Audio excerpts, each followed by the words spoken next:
ശ്ലോമോ ത്രിയേക ദൈവത്തിന് സ്തുതി. ഈ പുതുവർഷത്തിലേക്ക് പ്രവേശിക്കുമ്പോൾ പുതുവർഷത്തിൻ്റെ ചിന്തയ്ക്കായി മുന്നമേ ഒരു കഥ പറഞ്ഞുകൊണ്ട് നിങ്ങളോട് സംസാരിക്കുവാനായിട്ടാണ് ഞാൻ ആഗ്രഹിക്കുന്നത്. കഥ ഇപ്രകാരമാണ്.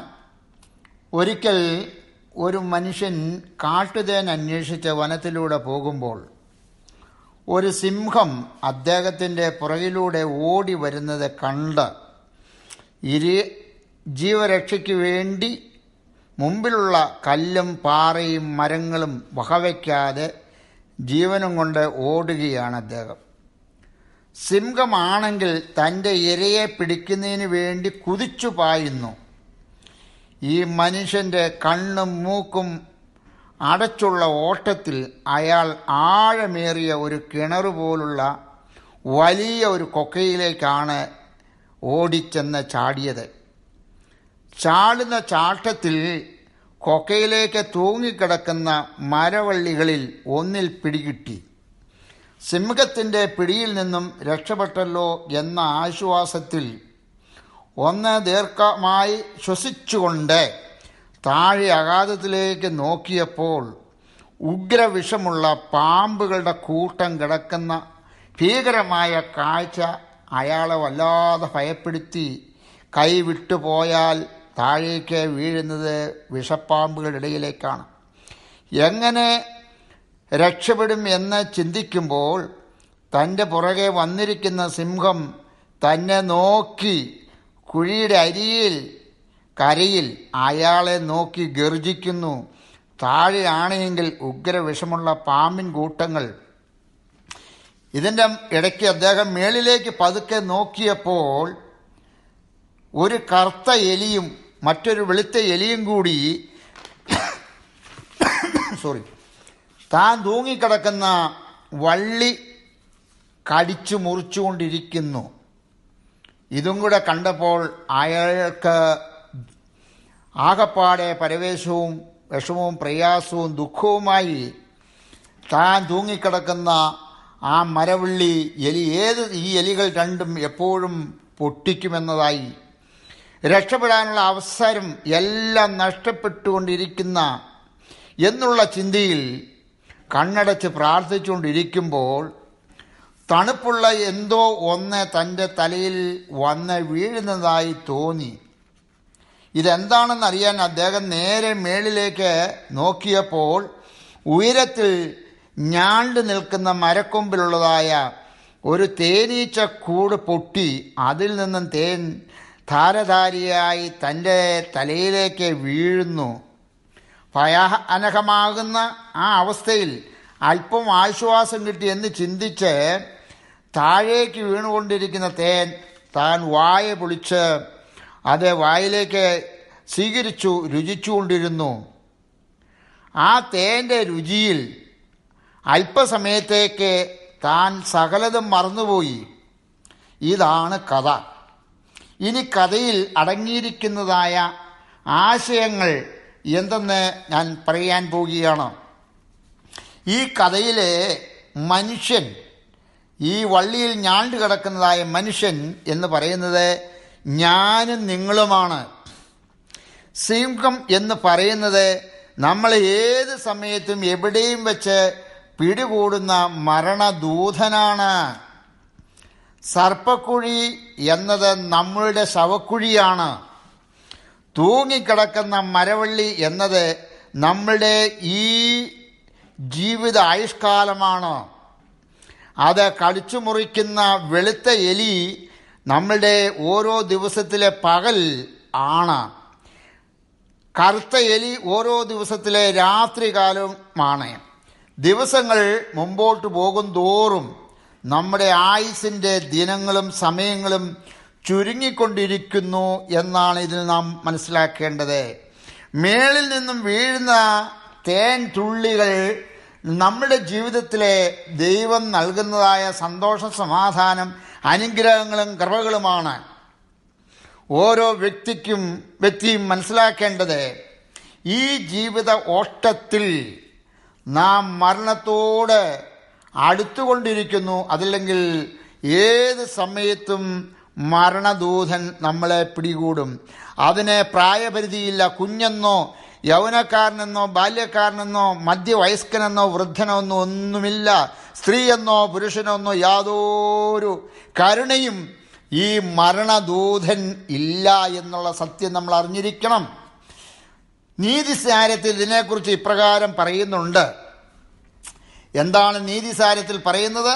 ക്ഷണം ചിത്തം ക്ഷണം വിത്തം ക്ഷണ ജീവനയാ മാനയ യമസ്യ കരുണാനാസ്തി ധർമ്മസ്യ ദുരിതാഗതി എന്ന് വെച്ചാൽ മനസ്സ് ക്ഷണഭങ്കുരമാണ്, സമ്പത്ത് ക്ഷണീകമാണ്, അസ്ഥിരമാണ്, മരണദൂതന് കരുണയില്ല, ധർമ്മത്തിൻ്റെ പോക്ക് അഥവാ രക്ഷണ്യകാലത്തിൻ്റെ പോക്ക് വളരെ വേഗത്തിലാകുന്നു. ആയതിനാൽ ഇന്ന് ചെയ്യേണ്ട കാര്യം ഇന്ന് തന്നെ ചെയ്യണം. നാളെ എന്ന് പറയുന്നത് നമ്മുടേതല്ല എന്ന് ചിന്തിക്കണം. ഇതുകൊണ്ട് 2021 എന്ന വർഷത്തിലേക്ക് നാം പ്രവേശിക്കുന്നത് ദൈവത്തിൻ്റെ അതിരുറ്റ കരുണയിലാകുന്നു. 2019 നിന്നും 2020 പ്രവേശിച്ചതിൽ അനേക ലക്ഷം പേർ COVID-19 മൂലം ഈ ഭൂമിയിൽ നിന്നും മാറ്റപ്പെട്ടു. ഈ മാറ്റപ്പെട്ടവരുടെ മധ്യത്തിൽ ദൈവം നമ്മളെ ആയുസ്സോടെ നിർത്തിയിരിക്കുന്നതിന് ദൈവത്തിന് നമ്മളിൽ കൂടി പലതും ചെയ്യുവാനുണ്ട്. അത് നമ്മൾ തിരിച്ചറിയണം. 2021 എന്നത് തിരിച്ചറിവിൻ്റെ വർഷമായിരിക്കണം. അറിവും തിരിച്ചറിവും തമ്മിൽ വ്യത്യാസമുണ്ട്. അറിവ് എന്നത് ഇംഗ്ലീഷിൽ നോളജ് എന്നോ വിഷ്ഡം എന്നോ ജ്ഞാനമെന്നൊക്കെ പറയാം. എന്നാൽ ഈ നോളജും വിഷ്ഡവും എന്ന് വെച്ചാൽ അറിവ്, ജ്ഞാനം, ബുദ്ധി എന്നൊക്കെ പറയുന്ന സാധനം ഉള്ളവർക്ക് വേണ്ടത്ര തിരിച്ചറിവില്ല. ഉദാഹരണമായി നമ്മുടെ കൊച്ചു കേരളത്തിലെ വിദ്യാഭ്യാസ നിലവാരം വളരെ ഉയർന്നതാണ്. എല്ലാവർക്കും എല്ലാ മേഖലകളിൽ പ്രവർത്തിക്കുന്നവർക്കും ആവശ്യത്തിലേറെ ബുദ്ധിയുണ്ട്, വിവരമുണ്ട്. കേരളത്തിലെ കുറ്റകൃത്യങ്ങളുടെ ഒരു ലിസ്റ്റ് നിങ്ങൾ എടുത്തു നോക്കുകയാണെങ്കിൽ, അതിൽ തയ്യാറാക്കിയാൽ അതിലേറ്റവും കൂടുതൽ ഗുരുതരമായിരിക്കുന്ന കുറ്റങ്ങൾ ചെയ്തുകൊണ്ടിരിക്കുന്നതും ചെയ്തിട്ടുള്ളതുമായ ആൾക്കാരെന്ന് പറയുന്നത് വിവരമില്ലാത്തവരല്ല, വിദ്യാഭ്യാസമില്ലാത്തവരല്ല, അറിവില്ലാത്തവരല്ല. അവരൊക്കെ മഹാവിദ്യാഭ്യാസ സമ്പന്നന്മാരാണ്. അവരുടെ റാങ്കുകൾ IAS, IPS, PhD rank holders, lawyers, MTechകാര്, എൻജിനീയേഴ്സ്, ജഡ്ജസ്, അങ്ങനെ പോകുന്നു. ഈ അറിവുള്ളവരുടെ പട്ടികകൾ പൊതുജനങ്ങൾ വിശ്വാസം അർപ്പിച്ച് തെരഞ്ഞെടുത്തു വിടുന്ന രാഷ്ട്രീയ പ്രവർത്തകരുടെ മുമ്പിൽ പേര് കേട്ട മഹാകള്ളനായ കായംകുളം കൊച്ചുണ്ണി വെറും ഒരു പൂജ്യമാണ്. നിങ്ങൾ മനസ്സിലാക്കണം. അപ്പോൾ നിങ്ങൾ ചിന്തിക്കും, കുറേ വിദ്യാഭ്യാസമുണ്ടെങ്കിൽ തിരിച്ചറിവുണ്ടാകുമെന്ന്. ഇവരൊക്കെ അറിവുള്ളവരാണ്. ഞാൻ എവിടെയോ വായിച്ചിട്ടുണ്ട്, പൂത്തെഴുത്ത് രാമമേനോൻ്റെ ഒരു പുസ്തകം. അദ്ദേഹം എഴുതിയിരിക്കുന്നത് ഇപ്രകാരമാണ്: education is the civilisation of the mind എന്ന് വെച്ച് കഴിഞ്ഞാൽ വിദ്യാഭ്യാസം മനസ്സിൻ്റെ സംസ്കാരത്തെ കാണിക്കുന്നു, സംസ്കാരമുണ്ടാക്കുന്നു, മനസ്സിൻ്റെ സംസ്കാരമാകുന്നു എന്നാണ് പറയുന്നത്. ഈ പറയുന്ന IASകാരും IPSകാരും PhDക്കാരും അതുപോലെ ജഡ്ജസും ലോയേഴ്സും MTechകാരും അങ്ങനെ വലിയ വലിയ ഉന്നത ഉദ്യോഗസ്ഥരിൽ ഇരിക്കുന്ന അറിവുള്ളവർ എന്താണ് ചെയ്യുന്നത്? അവർക്ക് യാതൊരു വിധമായ തിരിച്ചറിവുമില്ല. അതുകൊണ്ടാണ് പഴയ കാലത്ത് നമ്മുടെ നാട്ടിലെ വിദ്യാഭ്യാസമില്ലാത്ത കാരണവന്മാർ, പ്രായം ചെന്ന അപ്പച്ചനും അമ്മച്ചിയും പറയുന്നത് എന്താണെന്ന് നിങ്ങൾക്കറിയാമോ? അറിവുള്ളവനെ നെറിവില്ല എന്ന്. അറിവുണ്ട്, പക്ഷെ നെറിവില്ല. നെറിവെന്ന് പറഞ്ഞാൽ തിരിച്ചറിവില്ല എന്നാണ് പറയുന്നത്. അപ്പോൾ ഇവർക്ക് വലിയ അറിവുണ്ടെങ്കിലും തിരിച്ചറിവ് ഒട്ടുമില്ല. തിരിച്ചറിവുള്ളവർ മറ്റുള്ളവർക്ക് ദേശത്തിനും ദോഷമായിട്ടുള്ളത് ഒന്നും പ്രവർത്തിക്കില്ല. നമ്മുടെ രാഷ്ട്രീയക്കാരെടുത്ത് നോക്കിക്കേ, അവരൊക്കെ മിക്കവാറും എല്ലാ MA-ക്കാരും ലോയേഴ്സൊക്കെയാണ്. ഒരു സമരം നടത്തട്ടെ, ഒരു കോൺഗ്രസോ കമ്മ്യൂണിസ്റ്റോ ഏത് പാർട്ടി ആയിക്കൊള്ളട്ടെ, അവരാദ്യം നശിപ്പിക്കുന്നത് എന്താണെന്നറിയാമോ? പൊതുമുതൽ, സർക്കാരിൻ്റെ വസ്തുക്കളാണ് അവരാദ്യം നശിപ്പിക്കുന്നത്. കാരണം അത് നമ്മളുടെ സ്വത്താണെന്നുള്ള തിരിച്ചവർ അറുക്കില്ല. സർക്കാരിൻ്റെ സ്വത്തെന്ന് പറയുന്നത് കേരളത്തിലെ ഓരോ പൗരൻ്റെയും സ്വത്താണ്. ആ തിരിച്ചറിവ് അവനില്ല. ആയതുകൊണ്ടാണ് അവൻ ഇതെല്ലാം നശിപ്പിക്കുന്നത്. അങ്ങനെയുള്ള വിഡ്ഢിയന്മാരെയാണ് നിങ്ങൾ മന്ത്രിമാർ, MLA-മാർ, MP-മാരുമാക്കി തീർക്കുന്നത് എന്ന് നിങ്ങൾ മനസ്സിലാക്കണം. പകൽ പോലെ സത്യമായിട്ടുള്ള മറ്റൊരു കാര്യമാണ്, ഏത് മനുഷ്യനും ഏത് ബുദ്ധിമാനും എത്ര ഹൈ എഡ്യൂക്കേറ്റഡുള്ള ആൾക്കാരും ചെയ്യുന്നതായ ക്രൈംസ് എന്ന് പറയുന്നത്, ആ ക്രൈംസ് എത്ര കാലം കഴിഞ്ഞാലും, കുറ്റകൃത്യങ്ങൾ എത്ര കാലം കഴിഞ്ഞാലും അത് പുറത്തു വരുന്നു. സത്യം കുഴിച്ചിട്ടാൽ 3-ാം ദിവസം അത് ഉയർത്തെഴുന്നേൽക്കും. പ്രിയമുള്ളവരെ, നോക്കുക, ഇവരൊക്കെ ചിന്തിക്കുന്നത് എന്ത് തെറ്റ് ചെയ്താലും, ആരെ കൊന്നാലും, എന്ത് പ്രവർത്തിച്ചാലും അതെല്ലാം മണ്ണിനടിയിലായി ആരും അറിയില്ല എന്നാണ്. എന്നാൽ നിങ്ങൾ ദിവസവും ന്യൂസ് വായിച്ച് നോക്ക്, എന്തെല്ലാം കുറ്റങ്ങൾ ആരെല്ലാം ചെയ്താലും അത് ഒരു ദിവസം പുറത്തു വരും. മരണം ഏത് സമയത്തും പിടികൂടും എന്നറിയാവുന്ന ഈ മനുഷ്യർ മറ്റുള്ളവരുടെ സ്വത്തുക്കൾ കൈവശമാക്കുന്നതിനും അതുപോലെ മറ്റുള്ളവരുടെ പണങ്ങൾ തട്ടിയെടുക്കുന്നതിനും വേണ്ടി ചെയ്യുന്നത് എന്താണ്? നമ്മൾ കേൾക്കുന്നതാണ് ന്യൂസിൽ കൂടി. പൊട്ടാസ്യം സയനൈഡ് കൊടുത്ത് കൂട്ടക്കൊല നടത്തുക, ഭർത്താവ് വിഷപ്പാമ്പിനെ വിട്ട് ഭാര്യയെ കടിപ്പിച്ചു കൊല്ലിക്കുക, സ്വന്തം കൂട്ടുകാരൻ്റെ പുറകെ പോയി അവനെ അപകടത്തിൽ വാഹനമിടിപ്പിച്ച് കൊന്ന് അവൻ വഴിയുള്ളതായ സമ്പാദ്യങ്ങൾ തട്ടിയെടുക്കുക. ഇങ്ങനെ കണക്കില്ലാത്ത കൊലപാതകങ്ങളാണ്. എന്തിനു വേണ്ടി? ഈ സമ്പത്തിനു വേണ്ടി, പണത്തിനു വേണ്ടി. ഇവരെല്ലാം വളരെ ബുദ്ധിസാമർഥ്യമുള്ളവരും വിദ്യാഭ്യാസമുള്ളവരുമാണ്. നിയമം നടപ്പിലാക്കേണ്ട നിയമപാലകന്മാർ മറ്റുള്ളവരെ ഒറ്റിക്കൊടുത്ത് മൃഗീയമായി കൊന്നു നശിപ്പിക്കുന്നു. എത്രയെത്ര സാധുക്കളെയാണ് ഈ നിയമങ്ങൾ നടപ്പിൽ വരുത്തേണ്ടതായ നിയമപാലകന്മാരെന്ന് പറയുന്ന IPS-കാരും ഒക്കെ ചെയ്തു കൂട്ടുന്നതായ ഹീനകരമായിരിക്കുന്ന കാര്യങ്ങൾ നിങ്ങൾ മനസ്സിലാക്കുന്നുണ്ടോ? കാരണം മറ്റുള്ളവൻ്റെ പോക്കറ്റിൽ കിടക്കുന്ന പൈസയ്ക്ക് വേണ്ടിയാണ് ഇതെല്ലാം ചെയ്യുന്നത്. കഴിഞ്ഞ 5 വർഷത്തിന് ശേഷം നമ്മുടെ കേരളത്തിൽ നടത്തിയിട്ടുള്ള പരമരഹസ്യമായിട്ടുള്ള ക്രൈംസ് ഇന്ന് മുഴുവനും പുരമുകളിൽ ഈ കാലയളവിൽ ഘോഷിക്കപ്പെടുന്നു. അതുതന്നെയാണ് ഞാൻ പറഞ്ഞത്.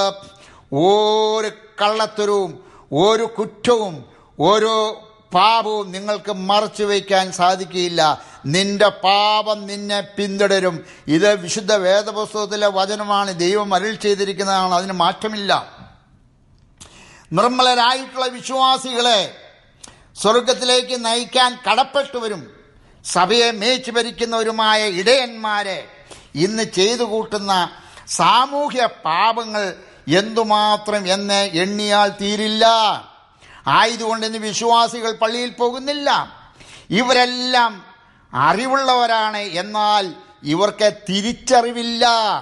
ഈ തിരിച്ചറിവില്ലാത്തതാണ് ഇതിൻ്റെ എല്ലാം കാരണം.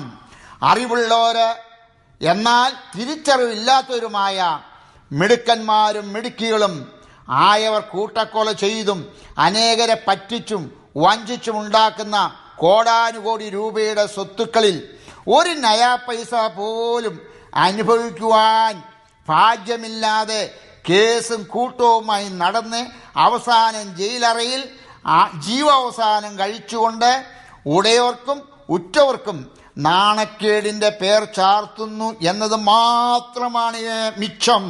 ഇത് ഓരോ വ്യക്തിയും മനസ്സിലാക്കുന്നത് നല്ലതാണ്. ആരുടെ എല്ലാം എടുത്താലും അനുഭവിക്കുവാൻ നിനക്ക് ഭാഗ്യമില്ല. നിന്റെ വിയർപ്പ് കൊണ്ട് നീ അധ്വാനിച്ചാൽ നീ പ്രവർത്തിച്ചാൽ അത് നിനക്ക് അനുഭവിക്കുവാൻ സാധിക്കും. അപ്പോസ്തലനായ പൗലോസ് ലീഹ ആഥൻസിലെ അരയോപ കുന്നിൻ്റെ ഇംഗ്ലീഷ് മാർഷ് ഹിൽ എന്നാണ് നടത്തിയ പ്രസംഗം ആഥൻസിലെ ആ കാലത്തുള്ള ഏറ്റവും വലിയ ജ്ഞാനികളോടായിരുന്നു. അപ്പോസ്തല പ്രവൃത്തികൾ 17:18 പറയുന്നുണ്ട്, ആ പണ്ഡിത സമൂഹം എന്നത് എപ്പിക്കൂരിയർ, സ്റ്റോയിക്കുകാർ, ഗ്നോയിസ്റ്റുകാർ മുതലായ പണ്ഡിത സമൂഹങ്ങളെ പ്രതിനിധീകരിക്കുന്നവരായിരുന്നു. അവരെ സംബോധന ചെയ്തുകൊണ്ടാണ് പൗലോസ് ലീഹ പ്രസംഗിച്ചത്. പണ്ഡിത സമൂഹത്തോട് സംസാരിച്ചത് എന്താണെന്നറിയാമോ? നിങ്ങൾ ലോകത്തിൽ ഏറ്റവും അറിവുള്ളവരാണ് എന്നാണ്. അവരെ വിഡ്ഢിയന്മാരെന്നോ പോഷന്മാരെന്നോ അല്ല പൗലോസ് ലീഹ പറയുന്നത്. ലോകത്തിൽ ഏറ്റവും വലിയ ജ്ഞാനികളാണ് നിങ്ങൾ, അറിവുള്ളവരാണ് നിങ്ങൾ എന്നാണ് പൗലോസ് പറയുന്നത്. എന്നാൽ നിങ്ങളുടെ ഏറ്റവും, ഈ അറിവുള്ളവരോട് പറയാണ്, എന്നാൽ നിങ്ങളുടെ ഏറ്റവും വലിയ ദേവന്റെ പേര് തിരിച്ചറിയാൻ നിങ്ങൾക്ക് സാധിക്കുന്നില്ല. മഹാജ്ഞാനികൾ എന്ന് നിങ്ങൾ അവകാശപ്പെടുമ്പോൾ നിങ്ങൾ ഏറ്റവും കൂടുതൽ സേവിക്കുന്നതായ, സ്നേഹിക്കുന്നതായ ദൈവത്തിൻ്റെ പേര് നിങ്ങൾക്ക് അറിഞ്ഞുകൂടാ. നിങ്ങൾ അൺനോൺ ഗോഡ് എന്നാണ് പറയുന്നത്. അജ്ഞാത ദേവനെ നിങ്ങൾക്ക് അറിഞ്ഞുകൂടാ, അതാണ് നിങ്ങൾക്ക് തിരിച്ചറിവില്ല എന്ന് പറഞ്ഞത്. വിശുദ്ധ പൗലോസ് ലീഹ അവരോട് ആജ്ഞാപിക്കുകയാണ്, നിങ്ങളുടെ അറിവില്ലായ്മയുടെ കാലങ്ങളെ ദൈവം ലക്ഷ്യമാക്കുന്നില്ല. ആയതിനാൽ ഇപ്പോൾ എല്ലായിടത്തും എല്ലാവരും മാനസാന്തരപ്പെടണം എന്ന് ദൈവം കൽപ്പിക്കുന്നു. അപ്പോസ്തല പ്രവൃത്തികൾ 17:30 ഞാൻ ഈ പറയുന്ന കാര്യങ്ങളൊക്കെ. ഈ തിരിച്ചറിവിലൂടെയാണ് സത്യം മനസ്സിലാക്കി സ്വതന്ത്രരാകുന്നത്. കർത്താവായ യേശു തമ്പുരാൻ പീലാത്തോസിനോട് പറയുന്നത്, സത്യത്തിന് സാക്ഷ്യം നൽകേണ്ടതിന് ഞാൻ ജനിച്ച ലോകത്തിൽ വന്നിരിക്കുന്നു. വിശുദ്ധ യോഹന്നാന്റെ 18:37 സത്യത്തെ തിരിച്ചറിയുന്ന വ്യക്തികൾ മനുഷ്യരെ തിരിച്ചറിയുന്നു, മനുഷ്യരെ തിരിച്ചറിയുന്നവൻ ദൈവത്തെ തിരിച്ചറിയുന്നു. 2021 വർഷം ദൈവം നൽകിയിരിക്കുന്ന അനുഗ്രഹത്തിൻ്റെ വർഷം ആയി മാറ്റണം. നിങ്ങൾ ഓരോരുത്തരും ശാപത്തിൻ്റെയും വിദ്വേഷത്തിൻ്റെയും വെറുപ്പിൻ്റെയും വർഷമായി തീരുവാൻ ഇടയാക്കരുത്. നിങ്ങളുടെ അറിവില്ലായ്മയുടെ കാലങ്ങളെ ദൈവം ലക്ഷ്യമാക്കുന്നില്ല. ഈ സമയം വരെ നിങ്ങൾ ചെയ്ത സർവ്വ പാപങ്ങളും ദൈവം തമ്പുരാൻ നിങ്ങളോട് ക്ഷമിച്ചിരിക്കുന്നു. അതിലേക്ക് നിങ്ങൾ എല്ലായ്പ്പോഴും മാനസാന്തരമുള്ളവരായി 2021 വർഷം അനുഗ്രഹത്തിൻ്റെ വർഷമായി മാറ്റണമെന്ന് നിങ്ങളെ ഞാൻ ഓർപ്പിക്കുന്നു. ഈ 2021 വർഷം അനുഗ്രഹത്തിൻ്റെയും സന്തോഷത്തിൻ്റെയും സമാധാനത്തിൻ്റെയും വർഷമായി ദൈവം തമ്പുരാൻ നിങ്ങൾക്ക് നൽകുമാറാകട്ടെ എന്ന ആത്മാർത്ഥമായ പ്രാർത്ഥനയോടെ നിങ്ങൾക്ക് ഏവർക്കും സന്മനസ്സുള്ള പുതുവർഷ ആശംസകൾ നേരുന്നു. I wish you A happy new year എന്ന കർത്താവിൽ സ്നേഹപൂർവ്വം പുത്തൂർക്കുടലിൽ അച്ഛൻ.